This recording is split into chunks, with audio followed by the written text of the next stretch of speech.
Hello, everyone, and welcome to the Indieheads podcast. I'm your host, Matty, aka Recon IG. On this week's podcast, we have AJ, aka you slash Radmure.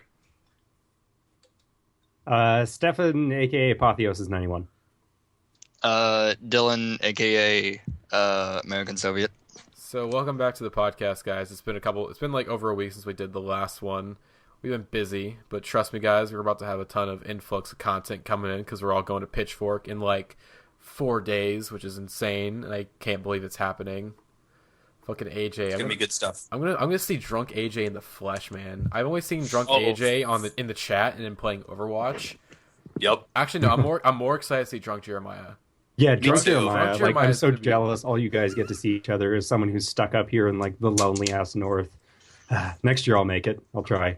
Hopefully. But, I'm just salty that AJ's saying OPN. Yeah, 0 PN.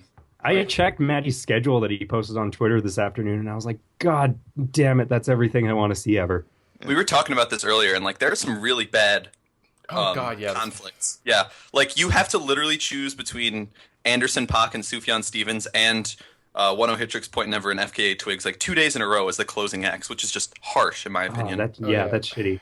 I think for Pitchfork it came down to there are too many people. Like they booked way too many acts, and that they just have to deal with the scheduling shit. I think because of how much Pitchfork like hypes up their artists, like the issue is everyone on the festival is high profile. Like it's not tiered at all. So like, which is what I said when I saw the lineup. People were like, "That's kind of a shitty lineup," and I was like, "Well, hold on. Some of these albums haven't dropped yet." Like, So I think back in like February when they announced it, people were like, "That's kind of underwhelming," and I was like, "Well, wait till July." And like, I mean, like now Blood Orange has his new album, so like he jumped way up for me personally. I was like, "Oh, I might see him." To like now, I'm like, I will not miss that set, which I'll talk about later because I have the album. Anyway, should we segue into news then? Yes, let's segue into news. We probably won't talk very long about this one. It's very sad news. Shit, I'm gonna fuck up the pronunciation. Just say Elfram. Want me to take it? I know French. All right, you go ahead. Go ahead, Stefan.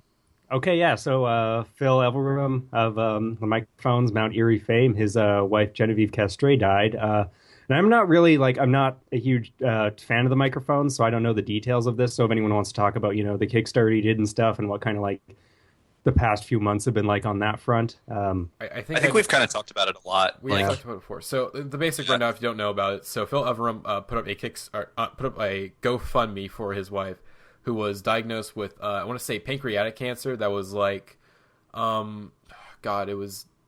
wasn't terminal. It was basically it was inoperable. Yeah, inoperable pancreatic cancer, and of course he said she was very healthy. She was very health conscious.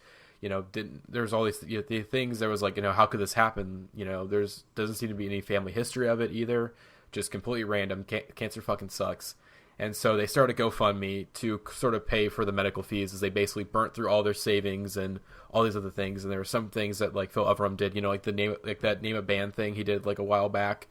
We're kind of connecting the dots. You kind of go, oh, that was probably to pay for the cancer treatment. That was super shitty. That was the shittiest moment for me when we were when he did that thing, we were like, this is fucking dumb. That's so stupid. I shit on him so hard for that. And that was the most sobering moment ever when it was announced or when he went public with the fundraiser thing, and we were like, oh shit, that's one of those moments where you're like, I have to never make fun of anyone again.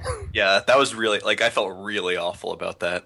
Mm-hmm. And so obviously this is shitty too. This is a big tragedy. Sorry. Yeah, and again, of course, it's very tragic, because Phil Elverum, we don't have Jake on this podcast, and Jake is at least in the podcast, is probably the biggest Microphones Mount Erie fan that we have. He's driving me to Pitchfork, and I guarantee we're going to listen to the Glow Part 2 at least once. I've already accounted for it in my head. I was like, oh, we're definitely going to listen to that one. Oh, yeah, for sure. And also, at least the good thing about some good things coming from this, of course, they went way past their goal. Right now I'm looking at the GoFundMe. They raised over $100,092, which is crazy, and it's probably going to hit $200K within the next few days.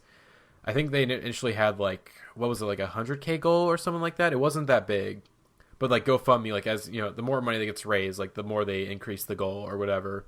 And so they've been getting tons of money from fans and whatnot. And then also they have a very young daughter. She got diagnosed with with cancer 4 months after giving birth.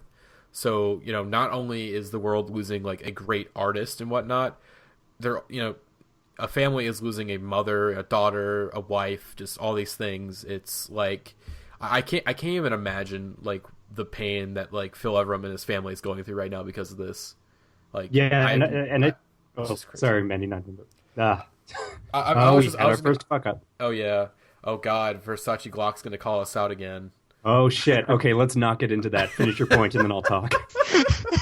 I said it, bitch. Oh god, this is such an inappropriate. At me, homie. Find me on Twitter. God damn it, not this again. Oh god, yeah, this is awful. But it's just the shit, because I've never really gone through something like this in my family before. You know, I've had family members die, but usually, you know, it's like grandparents I didn't know very well, or other family members I was very young and I didn't really know the full scope of emotions yet. So, you know, I just can't even imagine like what's going through his head right now.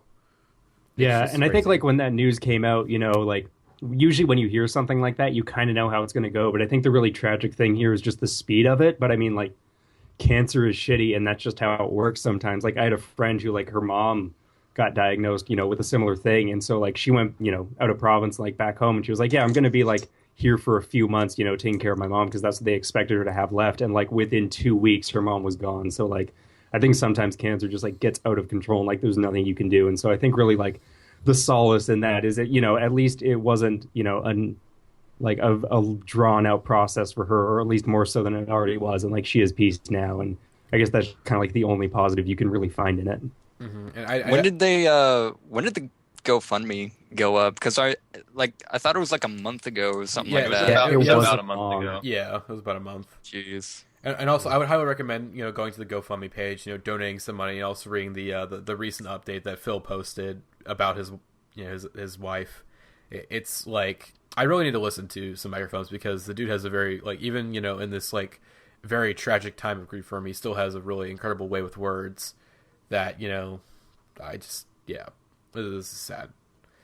Is there anything else you guys want to say or anything like that? I need to listen to some of her music, honestly, too. I mean, that's pretty much it. It's awful. Yeah. It's awful. Mm-hmm.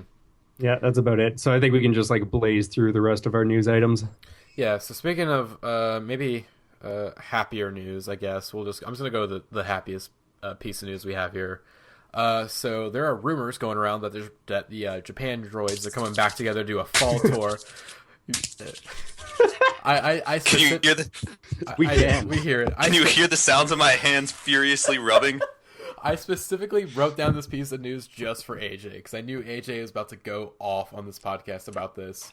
I'm like, I would be more excited for concrete rumors about another album, but like, even if they're touring, and like the most exciting part about this, in my opinion, is that it's mostly like local shows for them. So it's like just up in Canada, I think, which is like really, really good, because like Wait, Arcade is it really? Fires. Do they like? Do you have that's the rumor. No, okay. There's no dates or anything, but the rumor is just like some of the venues up around where they're like located right now have been like, oh hey, like yeah, the Japandroids are going to be playing here this fall, and like over there and over there. So like a couple clubs, which is like really exciting, because they're probably going to be, you know, workshopping new material if they haven't been already. Which, like, Jesus, get it together. But That's the thing about this for me. Like, here's where I go off. Man, being a Japandroids fan in Canada, like, y'all don't understand how just, like, much that band speaks to, like, Canadian culture, and especially, like, this new, like, generation of millennial Canadians. Like, celebration rock is just, it's such, like, it really captures that spirit so well. And, like, I have a bad seeing Japandroids live story in that, like, it's like another band that's very specific to Canada, Alexis on Fire, like 3 years ago or something. They announced they were breaking up, and it was at like the same time Japandroids were riding like the wave of like celebration rock hype. And so Japandroids came to town the same night as like what was going to be one of Alexis on Fire's last shows ever. And I was like, God damn it, I want to see Japandroids so bad, but like I'm never going to see Alexis on Fire ever again, and just like have to cross my fingers Japandroids are coming back. And I saw that, and then Alexis on Fire reunited and played in my city again before Japandroids have even like either broken up or put out another album. That's a hysterical story. Yeah, so I missed out on my one chance to see Japandroids for like a middle of the road Canadian screamo band. The news here is that there will hopefully be more, which is very, very exciting. And also, quick shout out to Arcade Fire's doing live shows again. I watched both of them in Spain. So fucking good. The best live band you can see today. Do not miss them if you get the opportunity. Next piece of news. All right, so this one I'm excited about. So a user on r/Sufjan found an unreleased Sufjan Stevens album from 1998 in the garbage as Sufjan was renovating his studio/office. Apparently he found this like 2 years ago and is just now sharing with people as he revealed this on the subreddit. Hey, I have this unreleased Sufjan album. It's really good. Of course, because like people are like, holy shit, like is this legit? John from I was about to say Aesthetic Kitty, but it's Asthmatic Kitty. Which, by the way, Aesthetic Kitty, please, if you haven't, there's probably like at least 10 girls on Twitter with that name. Anyways, Asthmatic Kitty. I'll do it right now. That might also just be like a Vaporwave Sufjan meme in the making. Oh, God. Yeah. Anyway, so John from AKR, who we've had on the podcast before, and probably the worst episode we've ever done, which is not John's fault. It's our fault because live streaming it's not for us, guys. It's just, it's not a thing we do. Anyways, he responded saying like, hey, you found this really special thing. That's awesome, but we really recommend you just don't leak this or show this to anyone, you know, like, hey, savor that for yourself. Of course, the guy being like, oh yeah, I'll totally respect your wishes, ended up not doing that. The album got leaked on 4chan, and I've been listening to it for the past few days it's been out, and I got a hot take. I got a hot take. Don't do it, Matty. I got a hot take. He's gonna do it. He's gonna do it. So He's about to do it. I don't have my air horns ready, but this album is called Stalker, and Stalker, I would say, is a top 3 Sufjan album. It's top 3. that's hotter than I was fucking expecting to get at. It is top 3. I thought you were just gonna say it's better than Carrion Low. Well, the thing is, I did say that, but the thing is, here's my list of my top Sufjan Stevens albums from like, so number 1, Illinois, obviously. It's repping my home state. Number 2, Age of Odds. Number 3, Stalker. Number 4, Seven Swans. Number 5, Carrying Lowell. So it's better than Seven Swans too. You know what I kind of wanted to happen with this? That I kind of wanted in All Lights Fucked on the Harry I'm Drewing like an old God. Yeah. Godspeed tape. God. I wanted him to like post like a track or two off of it to the Sufjan subreddit, and then just see John's post and then just go away forever. Like I wanted that to happen. This made me man, think I'm of that. still mad. Like when that, like I think it was a few years ago, like a copy of All Lights Fucked came up on eBay and everyone fell for it, and it was like, oh my god, we're finally about to hear like this seminal, legendary, like Bigfoot of a tape, and then it turned out to be fake. Yeah, there's like a post once a month on View where like a guy just gets the cover of it and makes it his iPhone background, and then just makes everyone think he has the tape. But It's so frustrating. This is a really fascinating story, though, especially how they were like, yeah, please don't share this. And he was like, okay, whatever. And then we have it because, like, it's super good. And, I mean, I get why Sufjan wouldn't want it out there because it's totally not his sound. But it's so interesting. It's so interesting. Like, if this was the debut Sufjan Stevens album and it actually came out, shit. he would have a much different legacy. He'd have a much different legacy, I'd say. I just want to say, Because how could he go from making like this album to like something like Seven Swans or like Michigan? He couldn't. This is crazy, really. Like, but he did. He literally like it doesn't. It doesn't change his legacy, but like it just sheds new light on that. Actually happened. Like what you said, he did go from making this to making Michigan and Seven Swans. Mm-hmm. Like it's not a hypothetical. He did, and now we just never knew about it. Now we do. Which is what's the craziest part of this. Exactly. The only things I have to say, because like I'm not terribly like I don't have a lot of Sufjan knowledge, but like, and I haven't listened to the tape yet, so I just wanted to, again, as we said before we started recording the podcast, fucking 10 out of 10 album artwork on this thing. Like, so I said, good. Some Smiths tier artwork, but I just realized looking it up, like, if this was going to be his debut release, it says the definitive album by Sufjan Stevens, which is just like such a classic stamp of like his humor. It's really cool that that's already in there. It sounds nothing like Sufjan's music, but like it's undeniably Sufjan. Like just sort of his personality, and I can't go as far as Matty just because it's like I think it's like 20 minutes, and don't like care. The song titles are fucking hysterical, and like it's undeniably Sufjan, but it's just sort of messed and choppy. But like I'm glad we have it. Honestly, like I'm sorry, Asthmatic Kitty, but like this dude did us a solid, I would have to say, by putting it out there. Dude, what if Sufjan plays a song from this album during his Pitchfork set? I would lose my fucking mind. I will lose. He'll be like, "Hey guys, I know you heard something." It doesn't sound like that, but that's my impression. Okay, I mean, here's the thing. Before I get, guys, I really want to talk about the album. It's really fucking good, guys. Trust me. It's so interesting. Like, oh my god, the story behind. Like, I have to wonder what Sufjan like. I wish he would come out and talk about this. That'd be really cool. Like, hopefully, whoever does the next interview with him, like, says like, "Hey, this album you made in 1998 got leaked. Like, do you like have any? Like, I want to figure out like, does he know about that? He has to know it got leaked at this point. Like, he has to know. Yeah. You know? Here's.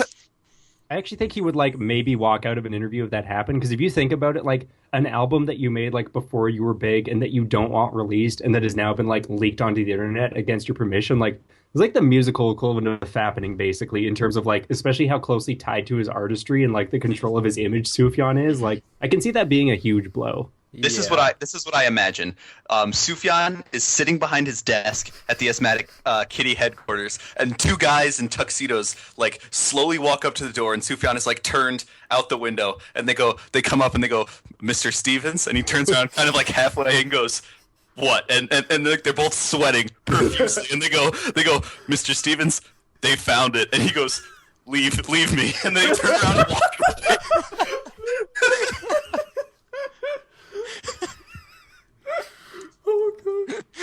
Okay. Image I have in my head. All right. Sufjan fanfic will never not be the best fanfic. Oh my god. All right. Have you guys seen that fanfic between like Sufjan and Drake on Tumblr? Oh yes. Oh my god, it's so good.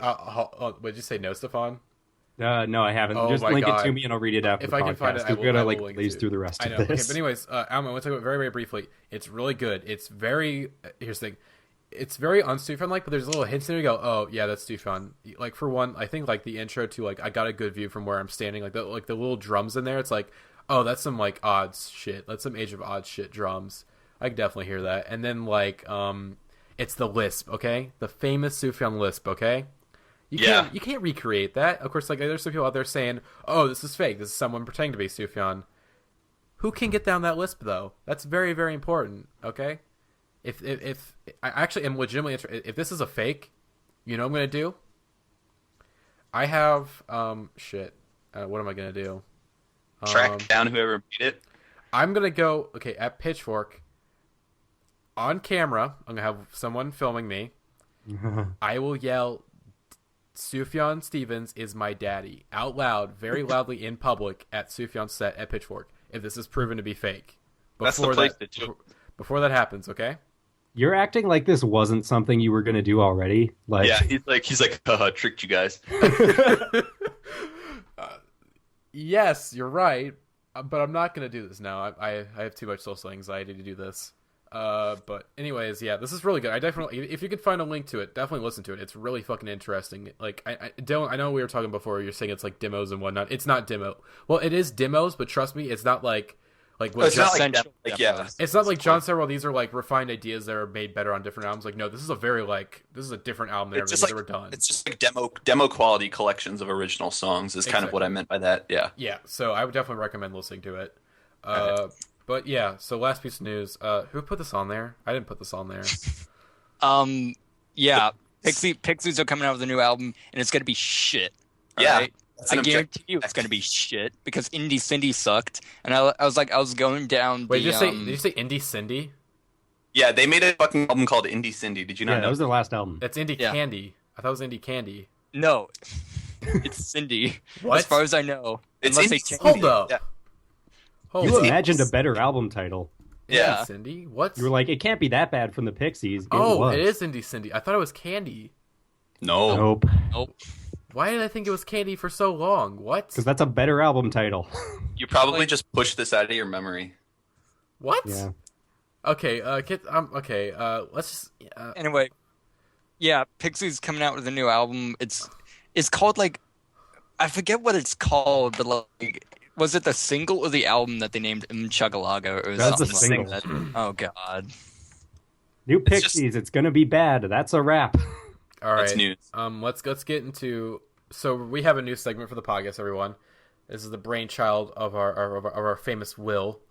All right, and this is a segment which we're introducing on this podcast because this is the perfect opportunity to do so, and it's very relevant. This is hashtag Stay Woke, okay? Hashtag This is a good first topic for hashtag Stay Woke. All right, so very, very recently, it was that Nathan Barnes, is that his name? Whoever the guy from Wavves is. No, don't care. Whoever the guy from Wavves is. So very recently, Wavves put out a note on Twitter saying that he's going to be banning racist, homophobes, and Trump supporters from his show. And we have to. And the question is this pandering or not?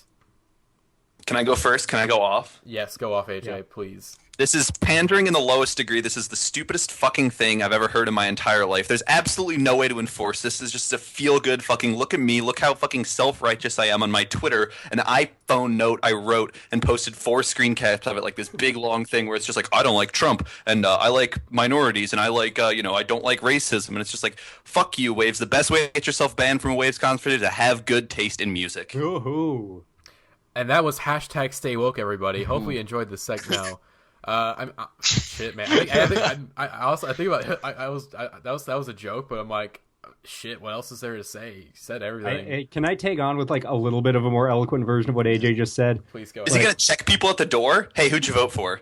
Who you planning to vote for? Hey, what's your opinion on DeRay McKesson? I voted Bernie. Oh, I just really like King of the Beach, dude. Can I convince? I mean, I voted for Trump in Iowa, but it was a joke. I didn't think he'd actually win. Like, he was a meme candidate, right? I thought we all go for that. That's what we did in college. Yeah, I thought that, man. He's no different than like Vermin Supreme. Okay, actually, though, like, the thing with this is he could have just skewed positive on this, and it would have come off a whole lot less, like, self-aggrandizing and self-indulgent. Like, he could have said, he could have kept it vague and just been like, I want to make my shows a safe space for people. I want this to be a positive thing, instead of just, like, going off Twitter being like, yeah, fuck there you go. Fuck that, I'm better than you, fuck that. Like, it's not for anyone but himself. He could have said, hey, if you're like gay, trans, minority, or whatever, like, we have a threatening climate in America right now, and I want to do what I can on my shows to counteract that for your sake.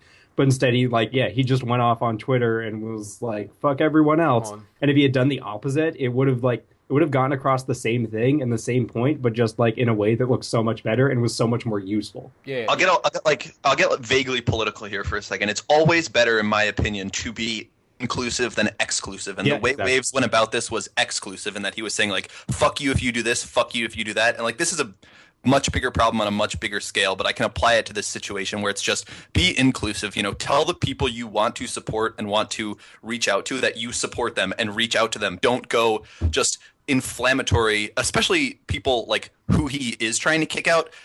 Going after them is not going to solve anything and is literally just throwing more fuel on the fire. Like, we just need to turn around and be more like supportive of the people we're actually trying to help, because fucking like saying, if you're a Trump supporter, fuck you, and like tweeting at Donald Trump like you're an idiot every day does absolutely nothing. And getting too political, so I'll stop, but like, it was a dumb idea. Fuck you, Wavves. It's just obvious too, like, fucking, ooh, Trump sucks. Hot take, everybody. Be careful pandering. At Wave shows. It's so fucking pandering, and I was so pissed off when I saw that. I was like, what the hell is this? Wavves is struggling to stay relevant because you haven't ever made a good album. Ooh. You know what they should have done, which is something a couple other bands have done before? How about you make a fucking hotline for people to call if they feel threatened at your fucking shows, you dumbass? And also PRTs already did this better. Yeah, I've been to 4 Wavves shows, and they've been some of the most violent, disrespectful, aggressive, just like piece of shit experiences. Like, I can stand my own in a crowd, but like, if I was like someone who was in danger of feeling like threatened or unsafe at a show like this, I wouldn't go to a fucking Wavves show. Absolutely not. Those shows are stupid, and the crowd he attracts is just like dumb as hell. So, just a dumb situation. It's hashtag Stay Woke. Don't buy this. And that was Dylan. You got anything? I'm not gonna say anything. All right, so that was hashtag Stay Woke, ladies and gentlemen. Hopefully you enjoyed that segment. We're hoping to bring it to you whenever we can. I don't fucking know. What'd you think of that, guys? How'd we do? We did decent. Is this gonna be in the episode? I don't know. 3, 2, 1. Fuck it. Let's get into what I've been listening to this week. I'm gonna start off with this one. It wouldn't be an episode if I didn't say something controversial. Nah, you didn't even say anything controversial. We're good. Well, you said you were right on the nail, AJ. Maybe you get some butthurt people from the Donald. Well, actually, no. I think the thing is though, if there are any Donald Trump supporters listening to this, and then who take AJ's rant as like support for Donald Trump, go fuck yourself. You fucking cucks. Okay, you're fucking cucks. Okay, you call us cucks, but guess what? I feel like Indieheads and the Donald probably have like some of the lowest crossover on Reddit. Oh, that's true. Completely. Bottom line though, AJ, like it's a segment called #StayWoke. We're gonna be hyperbolic. Like that's fine. Yeah. Anyways, speaking of staying woke, Beyonce's Lemonade. This is we did a discussion on some, which by the way, the discussion on some got us a copyright strike, but it was for views. But generally... Wait, we actually got a copyright strike? No. Yeah, you missed this whole thing. No, Dylan, you were on the episode. I know. I remember we were on the episode. Was this like the fallout from it? Or... Okay, what no, happened? This was like a big deal. We got banned from our YouTube account for like 6 weeks. Okay, no, I remember that. Yeah, I remember that now. If you guys, a little recap, if you guys don't remember, we got hit with a copyright strike a few months ago because we put up a separate upload for the views discussion. It had a Drake song in it for like 13 seconds. We got hit with a copyright strike, a manual copyright strike. Let me remind you guys, wasn't like automatic because it didn't happen until like a week after the video was uploaded. We got hit with the copyright strike. We were forced to upload the podcast on my personal channel for a few weeks until we get our account back. After we basically had to like force YouTube and email them like, "Hey, you guys gonna do something about this?" Like the time that they had to respond is up. Like, give us our fucking account back, you assholes. Anyways, Beyonce's Lemonade. This is still a very good pop album, and I mean, there's not much I can say that I didn't already say in the discussion for that. So go listen to that episode. But I will say though, I've been seeing a number of like Beyonce haters on Twitter, and it's like. Y'all are some dry dick motherfuckers for real. Okay, this is a good ass pop album. Like I can get not enjoying like anything she'd done previously before this, or even like her self-titled album, which I think her self-titled album fell into this like weird thing where it didn't know if it wanted to be like a real album or like, oh, let's just throw government plates for Buff. I mean, in the marketing and like how it came out, yeah, it can be. It's definitely like, that was a dumb joke. Very joke. Similar. Okay, anyways, but yeah.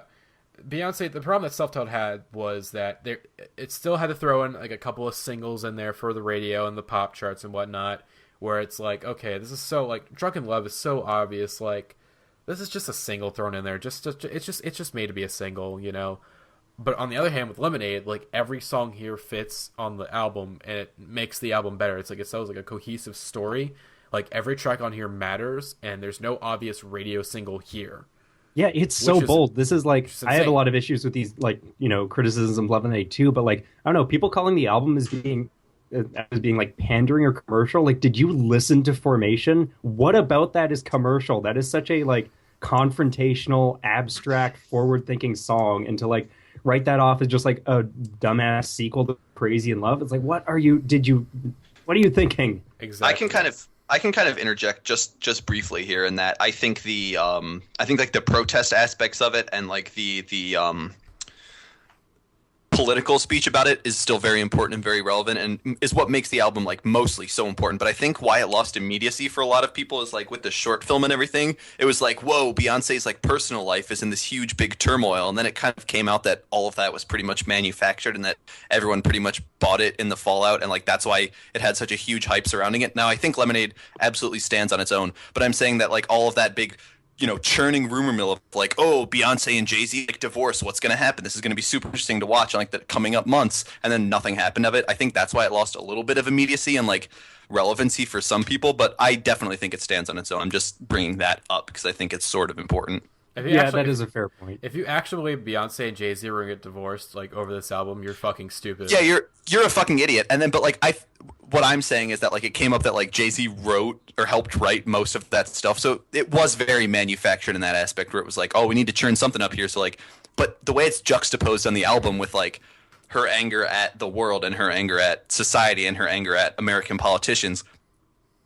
Positioned with like her anger against her husband, I understand why they did it, and it's very interesting. I just think for some people they feel betrayed by that aspect, and it's probably why they're having the reaction they are now, which is dumb. It's childish and immature, but like that's sort of what it feels like. Yeah, that's a fair point. And I just think like, I don't know, even if it was manufactured or inflated or whatever, the way it is so like artfully and carefully done and just well executed, like reality or not, I don't know how you can argue that it's not an entertaining and engaging piece of music.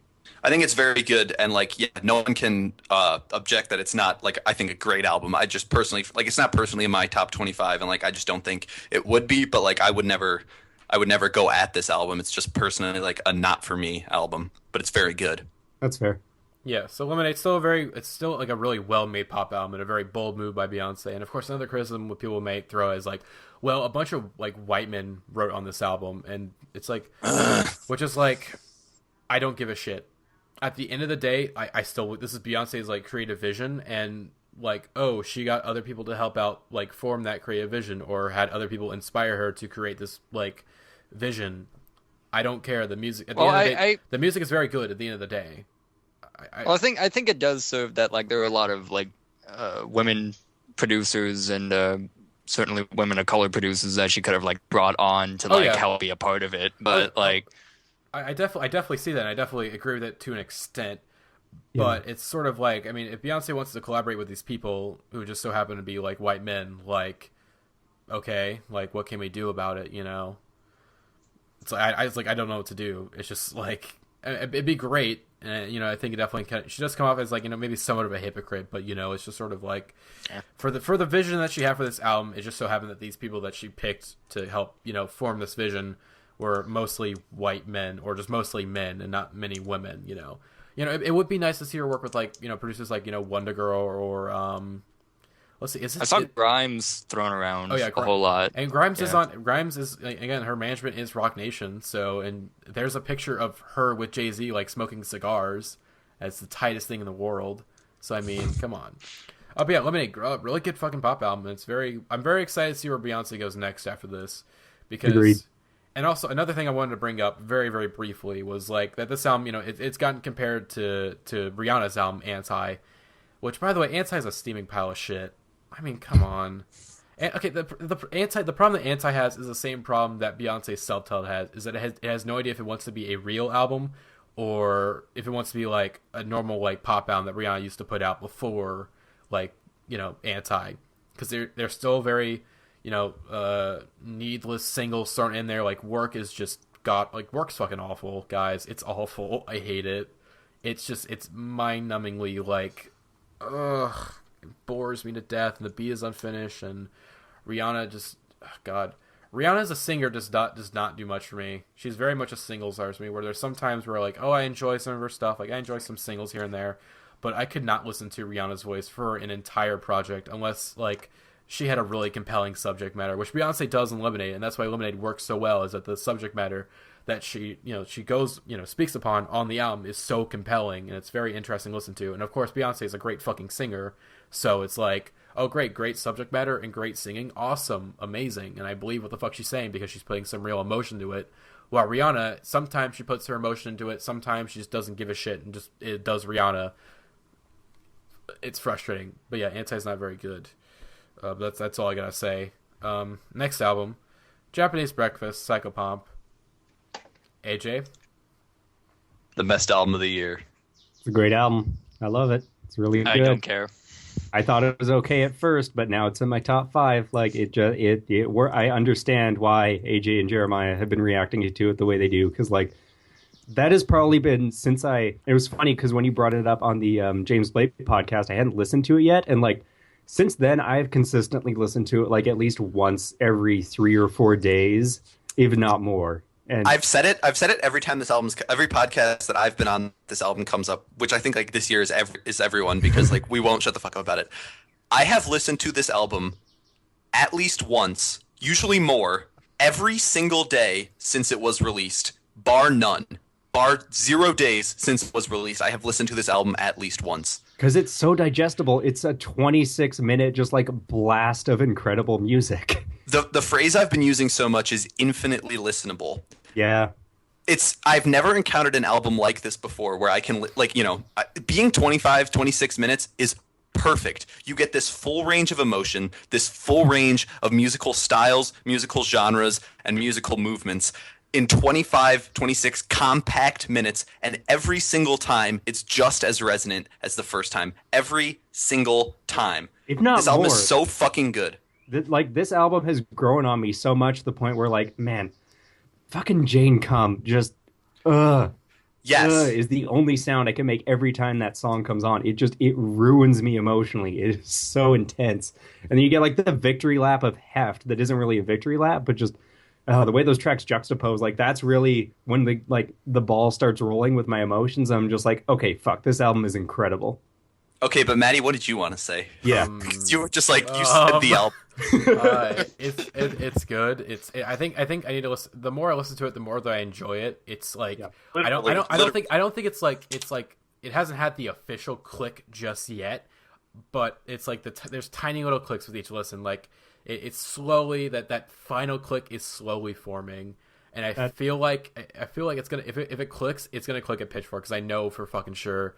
Like either Jeremiah or I'm gonna hear it, and it's gonna be like you and Jeremiah just like circle jerking about the album live in the flesh, and I'm gonna be like, okay, I get it now. I totally get it. You're gonna be drunk and exhausted and sad, and this album is gonna come on, and it's gonna be the best experience of your life. I'm seeing her. Okay, Jeremiah. Let me say, Jeremiah and AJ, they jerk about this podcast. They jerk about this album everywhere. I'm not joking. When we're playing Overwatch with like random people that are like my friends, you know, that I just met on Overwatch or whatever, they'll talk about it there. And I imagine my friends are like, what the fuck are these two dudes talking about? What, Japanese breakfast? What? Yeah. It's like, what the fuck are these guys? Like, literally, I think I already said this on the podcast before. There was one time where like Jeremiah was getting ready to listen to it, and AJ was like, no, wait for me. Let's sync it up together. While we're playing Overwatch, they synced up like a bunch of fucking like nerds and like secret lovers. They synced up Psychopomp together to listen to it at the same time. That's an album you want to do that with, though. If you aren't if you and your friend are listening to this album and don't experience the drop into the woman that loves you simultaneously, you're doing it wrong. Oh, it's so good. I'm seeing her the day after Pitchfork, and I feel like I'm just going to be like, my soul is going to leave my body. Yeah. Dude, fuck. Okay, if you meet her, tell her to get on the podcast. I was actually getting ready to say like we should email her and try to get her on the podcast. She'd be a great interview. I'm absolutely gonna meet her, and I will be like, "Yo, come on this fucking podcast." Well, like some of us have already interacted with her on Twitter and stuff, so she maybe like vaguely knows about us as the only people hyping her album this much. She's liked a bunch of Jeremiah and I's tweets. Like pretty much every time Jeremiah and I go back and forth, like she likes all of our tweets. So I'm just like, she knows. Okay, we gotta get it then. Okay, we should probably move on to other stuff. AJ, what'd you listen to this week? Okay, I just want to give a quick shout out to Kaput by Destroyer. Destroyer came into my life with the album Poison Season. I hadn't listened to any of his stuff before, and like Poison Season was pretty hard to ignore. Everyone was talking about it so much, and I was like, wow, this is really good. I definitely want to dive into this guy's output a bit more, and I only really connected with Rubies that much, and like Kaput was just sort of like people on the podcast were going on about how like, oh, this is such a good album, like this is one of my favorites of all time, and I was just like, I just don't see it. I get it. This album is so fucking good. Everything that can be said about this album's already been said, but it just hadn't clicked for me. It's a fucking classic on every level. Holy shit, it's so good. Top-notch lyricism. I think it's either on Rubies or Kaput. There's a lyric that's like, oh, and then I threw up an English garden, and that perfectly describes how I feel listening to Destroyer. It's got this like distinctly European kind of flavor to it. I feel like I'm watching one of the movies out of Richard Linklater's Before trilogy when I listen to Destroyer. It's just got this weird kind of like detached, fantastical European, but still set in the realistic concrete world feel to it. And just like, yeah, I fucking love Destroyer. Clicking with this album brought him from an artist who I like to one of my favorite artists for sure. I think AJ and Jeremiah are just slowly becoming the same person. We are amalgamating. Yeah, you're absolutely melding. Literally, they're gonna do at fucking like Pitchfork when we get to our apartment. They're gonna do the fusion, like Dragon Ball Z style. We're gonna become like Sad Boy Indie Voltron, pretty much. Can we make Sad Boy Indie Voltron the title of this episode? Oh, I'm writing it down right now. All right. Oh my god. Christ. And then the other album I wanted to bring up, which I feel like everyone will have something to say about, is the new Blood Orange album, Freetown Sound, which I already kind of gave away how he went from someone I was curious about seeing at Pitchfork to someone I will not miss at Pitchfork. Freetown Sound came out, and it was kind of a surprise drop. Like, we knew it was coming. It released a few days earlier than I anticipated, I think, and lots of people were going on and on about how, like, holy shit, this is a really good album. And I listened to it, and the first listen, I was underwhelmed as hell. I was like, I don't get that. What the hell is this? This is weird. It's too long. And then, like, I wanted to go back and check out the songs that were sticking with me, like immediately the Carly Rae Jepsen and Empress of songs, I was like, holy shit, those are great. So, so good.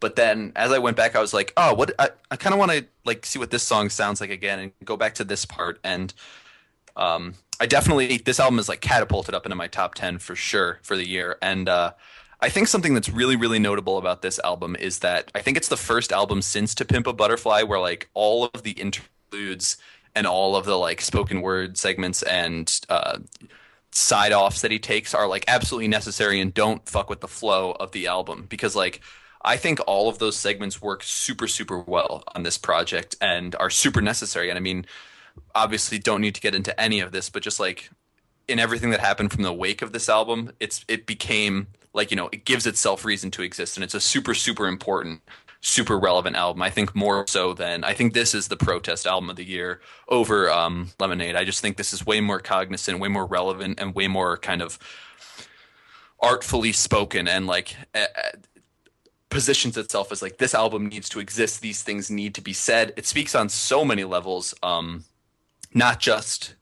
racial, but sexuality wise. And one other thing I wanted to put out there is I really think this album, there are moments where I'm listening to this album and I'm like, holy shit, I think Prince's ghost like entered Dev Hynes' body for a little bit when he was making some of these songs, because like I hear Prince on this album a lot.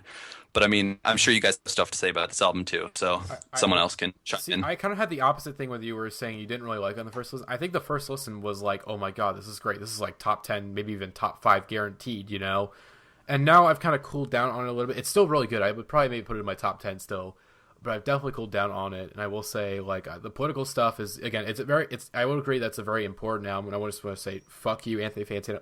He fucking, like, okay, by the way, what the hell was that? Okay, I love that every episode I've done so far, there's been a moment where we've gone, fuck you, Anthony Fantano. It's going to happen again. Drinking game for when he comes up. I think that's like every episode. It is every episode. Anyways, I just want to say fuck you because, okay, he dissed, like, the poem, or the spoken word poem at the end of like By Ourselves. Just like super childishly too. He was like, oh, and then like the song turns into feminine, whatever. Fuck you, Anthony Fantano. Like feminist slam but also poetry. not. But also yes.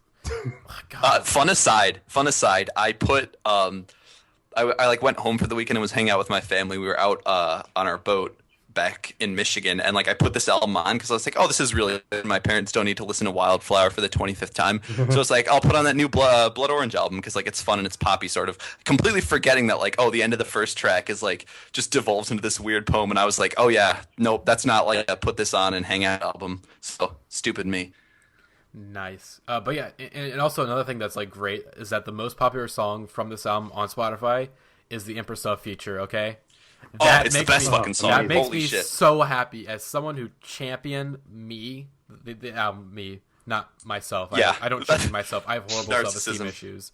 I have to come back around here for a sec, Matty. Like, I did not give Empress enough credit last year, and you fucking did. Like, I liked the album, but like I came around on it recently. But you were fucking standing in at the end of the year last year, so I got to give you props for that. Because Empress of is like here. She's now next FKA Twigs for sure. Yes, Empress of, seriously, guys. Again, at Pitchfork, again, she's gonna blow up. Okay, like.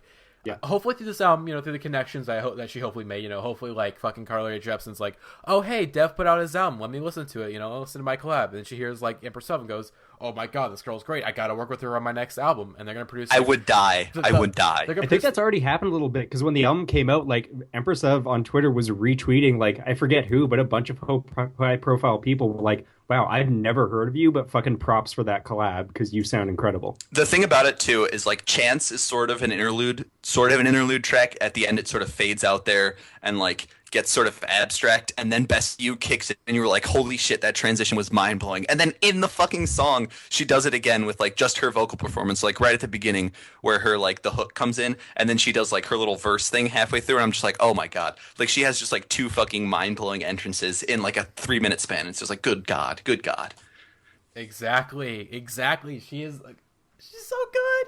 I'm so excited to see her at Pitchfork. I got Empress of. You're not listening to this podcast, but if there's someone listening to this podcast who knows Empress of, tell her we gotta meet, and I gotta talk about how much I love Me, because Me, it was the best pop album of 2015.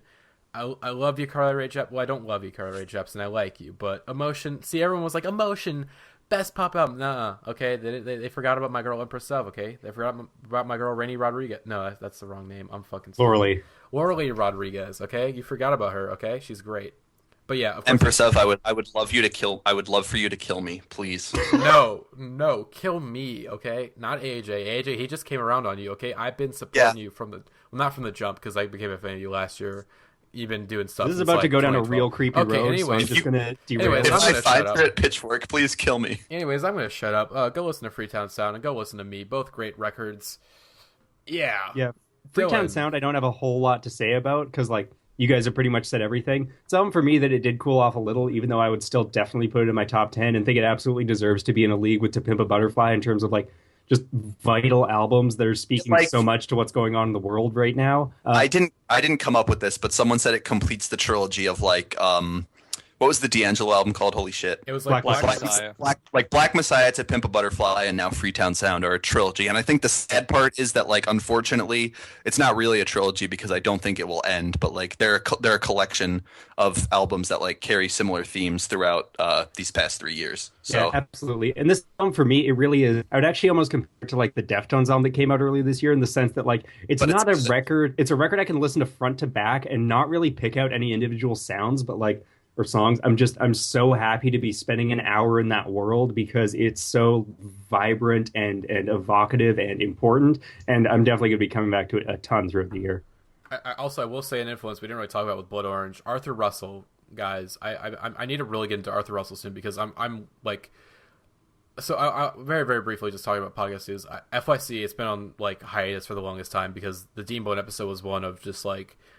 I was supposed to be doing like it was gonna be like a monthly series, but like ended up being kind of like a one-off thing because I was just so inspired, by Dean Blunt and his work. If I ever do another FYC episode, which might be soon, I had to have that one mentioned. I will say if I ever do an episode, it will probably be on Arthur Russell. Like I really want to do an episode on him because the story is so fucking interesting, and I see a lot of parallels between like Arthur Russell and like Blood Orange. And Blood Orange was a huge fan of Arthur Russell's work, like.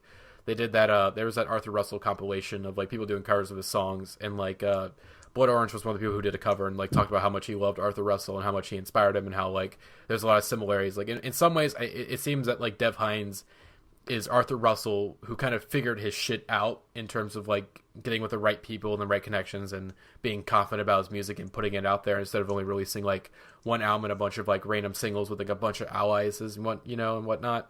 But yeah, that's all I gotta say. This is going to be really awful, but Arthur Russell's the 30 Hours guy, right? Yeah. He gets sampled on 30 Hours. Which, by the way, go listen to, like, Calling Out of Context is a great compilation album that still, like, feels like an actual album, And then, of course, World of Echo is a really, like, great, like, experimental pop. Like, basically, like, Arthur Russell is, like, one of the, like, pioneers of, like, bedroom music and bedroom pop, Because that dude was making music just by himself, essentially. Like, when he died, he left, like, thousands of tapes. Of just like Arthur music. Russell is like it's the gold standard of like intimate music. Like you hear his feet creaking on the floorboards when you listen to his recordings, and just like that feeling that it gives, he is definitely one of the pioneers of that form for sure. Okay, we need to continue on with the podcast. Yeah. Arthur Russell, hopefully do an FYC at some point. I just got to get like really like dedicate to it and do a bunch of research. Dylan, what you listen to this week?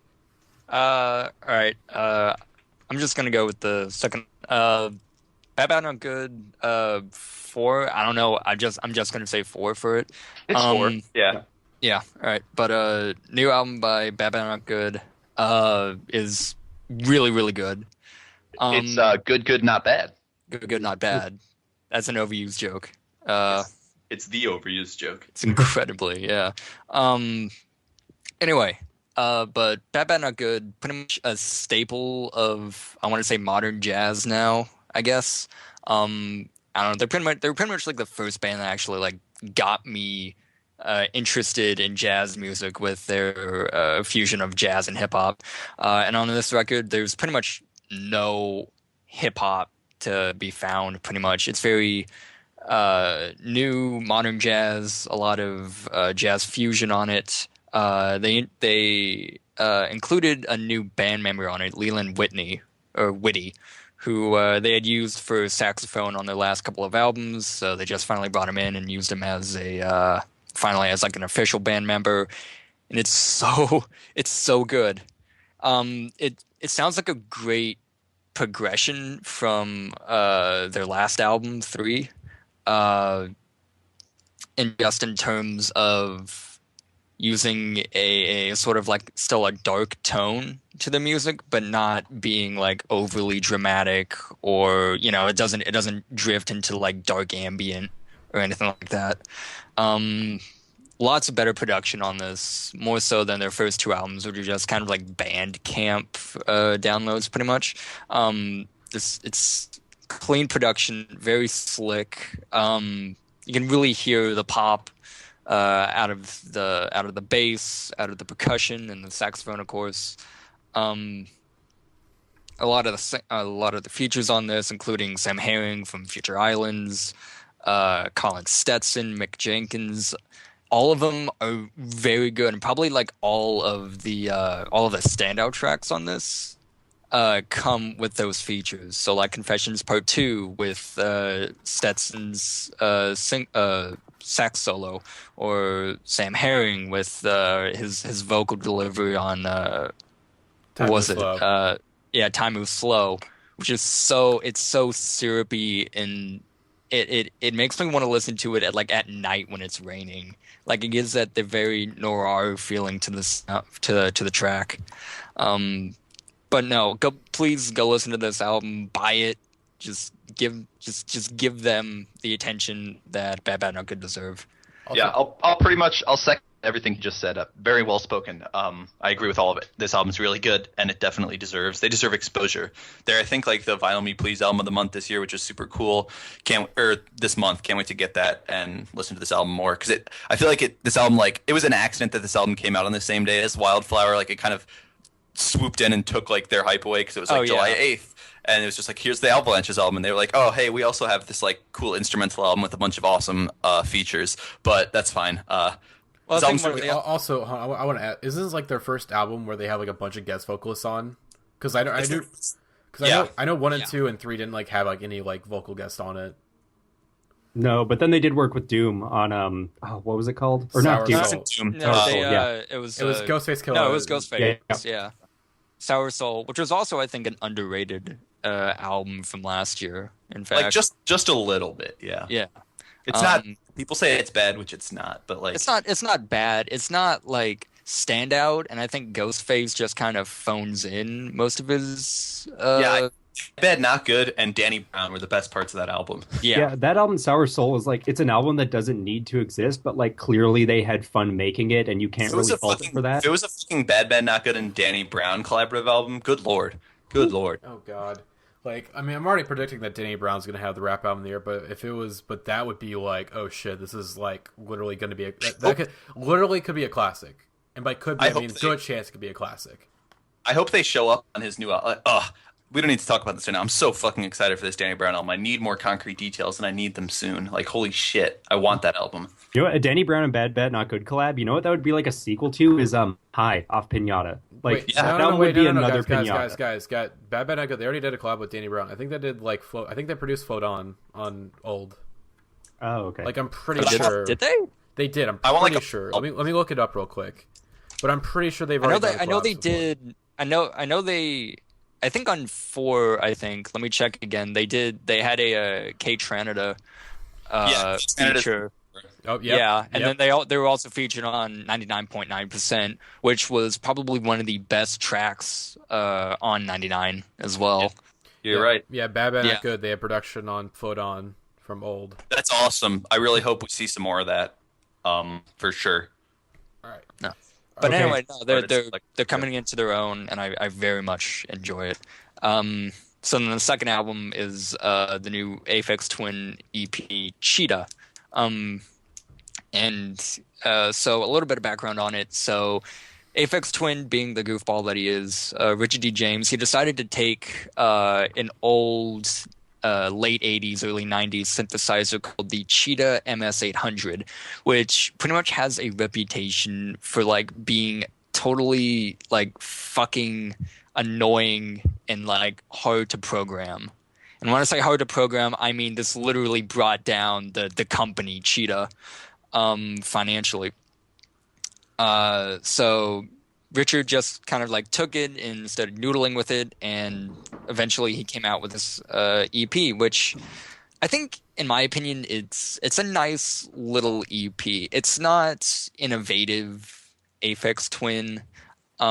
It's very similar to along the lines of Cyro and his earlier Analords EPs.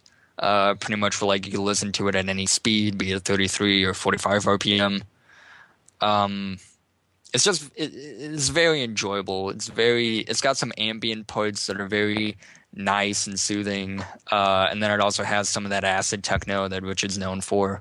I highly suggest getting this album at least on CD, and like going home and listening to it on your stereo system, or like listening to it on a really good pair of headphones. Wait. Are you asking our fans to buy music? Yes. Fuck that.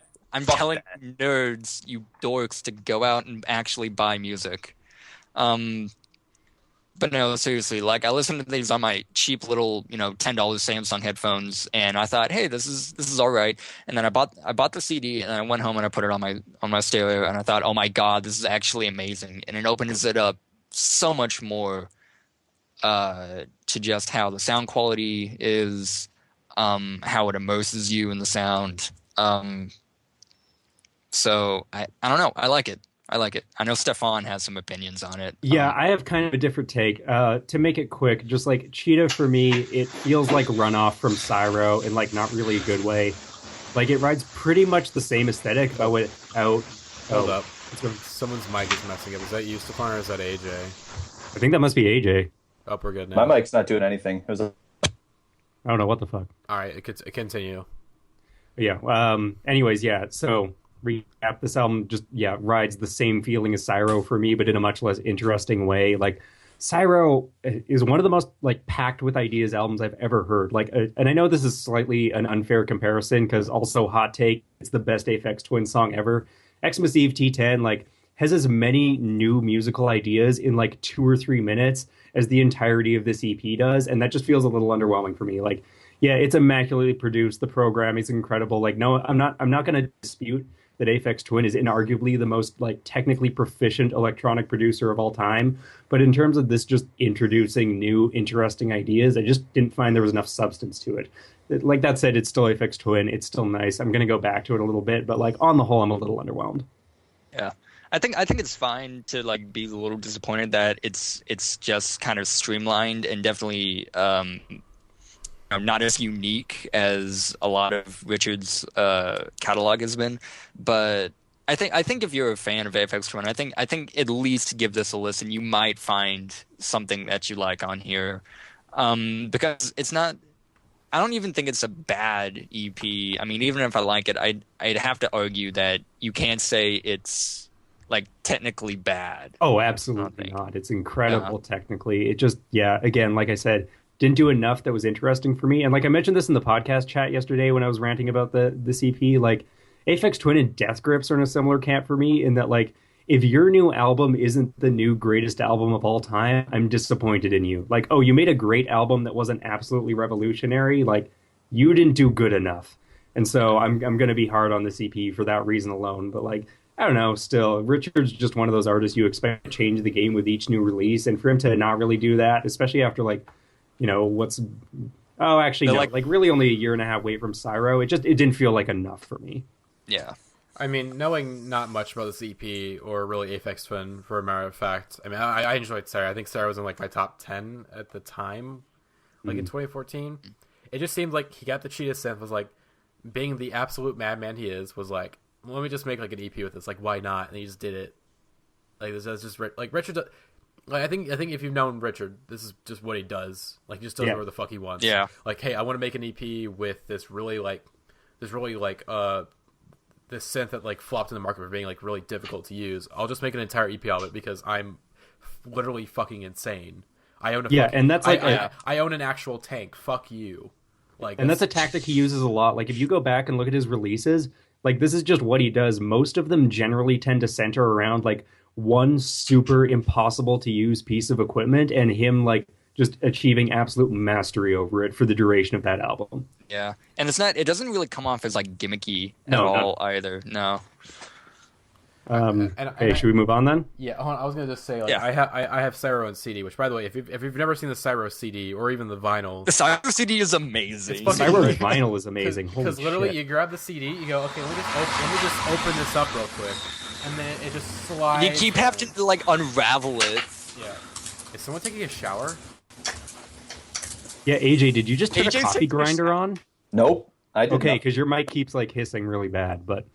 Okay. Anyways, yeah, Stefan, what'd you listen to this week?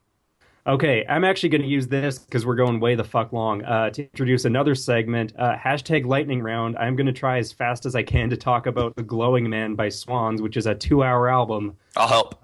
Okay, new Swans. The Glowing Man. Is it good? Yes. Is it as good as To Be Kind? No. Is the first half significantly stronger than the second? Yes. Do I like it? Yes. Am I still kind of disappointed? Yes, but like also not at the same time.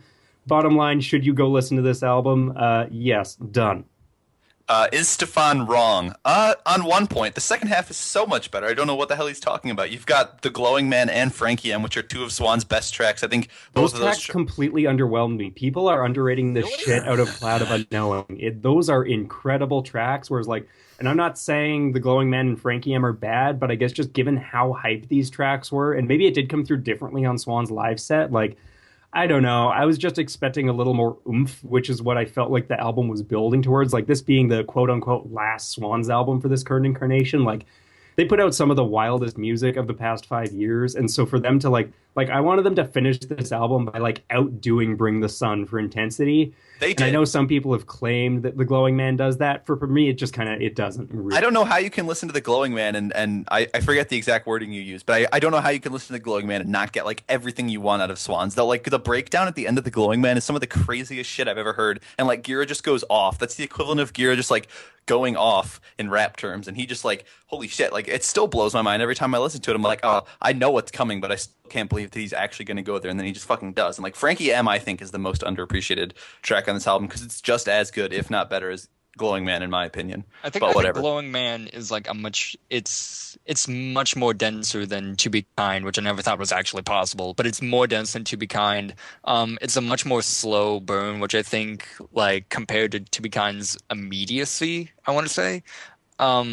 It on like first couple of listens it's definitely let down, but like eventually I think it opens up and it's still not better than To Be Kind, but I think it's a pretty good album. Well, here's the thing. To Be Kind was like, it was a collection of 10 consecutive, like 10 out of 10 ragers. It was just an absolute barn burner. And Glowing Man, by comparison, is so methodical and I guess kind of thoughtful, really. Like, to me, the first half of Glowing Man moves just like this single suite. Like, it's an hour-long song.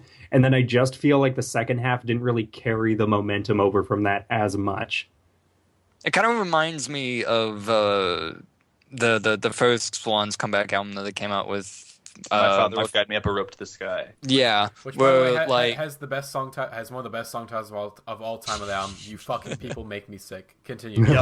and, no, but like it's sort of like considering the immediacy of To Be Kind and also the intensity of the Seer that came before. I think it like sandwiches it pretty well for Glowing Man to be a much more, like you said, methodical, thoughtful slow burn. Yeah, agree. It's a great album and a satisfying conclusion to like this trilogy of insane. Like, let's just all take a moment to consider that Swans have put out 6 hours of music in the past 4 years, and we should all like be kissing their feet forever because of that. Bless you, Swans. Bless you, Michael Gira. Anyways, second album, Laura Mvula, The Dreaming Room. Okay, I'll say about this album. If Emily's Devolution, Lemonade, and Black Terry Cat are in your top 20 this year, like, do not sleep on this album. It is absolutely in the same league. It is just, I don't know, like how Blood Orange was part of a trilogy. Like, this is part of, I guess, just the new, like, canon of, like, really empowering albums for Black women by Black women. And it's super awesome to hear. And kind of actually, you know, in comparison to the albums I just mentioned, provides like a really satisfying middle ground between all of them. Like, it has the rockiness of Emily's Devolution, the poppiness of Lemonade, and sort of that like that sort of funky danciness from Black Terry Cat, and just melds them all together really perfectly. Laura Mvula's voice is great, and it actually ends up carrying. I noticed listening to it before the podcast, a lot of the productions on these songs. Like her voice is really central to the album, and it is complemented so wonderfully by just these twinkling, effervescent, like really crystalline and sort of colorful instrumentals, but that also have a very restrained and focused and composition, almost like Baroque sensibility to it. And, for an album that is only 37 minutes long, it packs a lot of breadth and diversity into that and makes for like a really compact but satisfying listen. So again, if the albums I mentioned just before are like in your top 20, or those are albums you found interesting at the very least, like definitely give this a listen, because I have been enjoying it a ton since I picked it up. I heard the Black Terry Cat thing. I'm like, I checked on Spotify. There is a song with Nile Rodgers on the album. It's like, oh, okay, my interest is piqued. Yeah, I'll try to listen to this sometime this week. Yeah, definitely listen to it. I highly recommend. If this is like my contribution to the podcast album of the year canon of like albums only we're hyping, I will be very satisfied. Right on. Yeah. All right, AJ. It's time. It's time. It's time. All right. First of all, I can't believe that AJ, these words. AJ, before you continue, you're kind of clipping a little bit. You need to move. You're clipping a little bit. You need to back up. Okay, I know you're excited, AJ. Okay, it's the Avalanches. I know it. I know you're excited, buddy. I just jumped out my damn skin. You gotta chill. We just spent 90 minutes on stuff that's not the Avalanches. So he's been holding it in. I think I've been sitting here perked up, ready to just. Okay. Go. I've been sitting on this album for a long time now. It's been like a week, which is too long in my time. Okay, AJ, talk Avalanches, Wildflower. This is yours, baby. Go for it. I don't think there's anything that can be said about this album other than the Avalanches return with their first album in 16 years. But actually, I can't believe we're sitting here talking about a new Avalanches album, and I really love the rollout for this album, how it was like, the Avalanches announced a couple live dates, that's cool. They dropped this weird video teaser. Oh, there's a single. Oh, there's an album. Oh, there's more really good singles, and then now it's here. And it's an album called Wildflower, and we've all had time to accurately digest and listen to it, and I think we've come to somewhat of a consensus, a general agreement that it's good, and that the Avalanches actually took 16 years off, or not off, but were hidden for 16 years and came back with an album that's fucking good. And it surprised a lot of people. Didn't really surprise me. I knew that whenever we got new Avalanches music, it was probably going to be good, just because I think they're really good at what they do. They know what the hell they're doing. And I mean, right off the bat, I think the thing we need to talk about, the thing you can't ignore about Wildflower, is the Avalanches brought in not just a couple, a lot of guests for this album, because Since I Left You was this huge monumental masterpiece, and how it was all of these samples coming together, collaborating to make this narrative, this sound, this distinct album that still, 16 years later, nothing sounds like it. And they brought on guest rappers, guest vocalists. They created their own hooks, their own verses, and like are making more songs than were on Since I Left You. And it's rubbed some people the wrong way. And I just want to say this to Frankie Sinatra haters. Fuck you. Frankie Sinatra's a good song, and The Noisy Eater is a good song. I don't know what you would have wanted. I don't know what you would have wanted the Avalanches to do. I feel like this is a natural progression for them. And in my opinion, just as good as Since I Left You. I will never, ever. Boy, okay, I don't much. I don't care. Yeah, Matty spoke for me just there. That's what happened. I will never choose between the two, but I think that the Avalanches have a perfect 10 out of 10 albums discography. I will just like summarize my feelings off the top. And yeah, because like, I don't know. I think just in relation to AJ, I'm going to come off sounding a little negative towards this album, but I do have to say, like, okay, Since I Left You is an album I discovered about 5 years ago.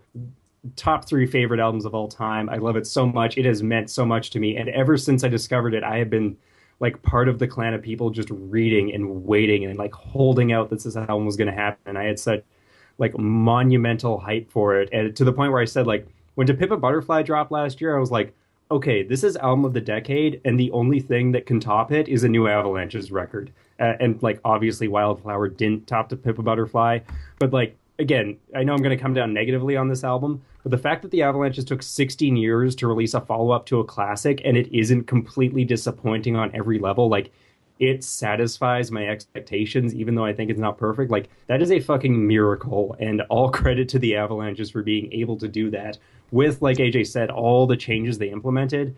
You know, still being able to make a different album that is nonetheless a continuation of the narrative that Since I Left You began, and like just satisfies that so perfectly. Okay, now I'm going to start hyping this album as if it's the greatest of all time, which maybe it is.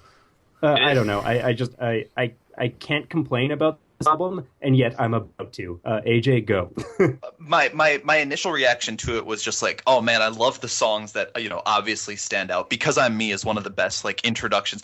There's no better way for the Avalanches to, after 16 years, like come back than Because I'm Me. And like The Leaves Are Falling, you were giving me shit for this earlier, where I was like, I will defend every single song on this album, and you're like, oh, even The Leaves Are Falling, a 19-second basically like 2-word song that just serves as a transition to the next song.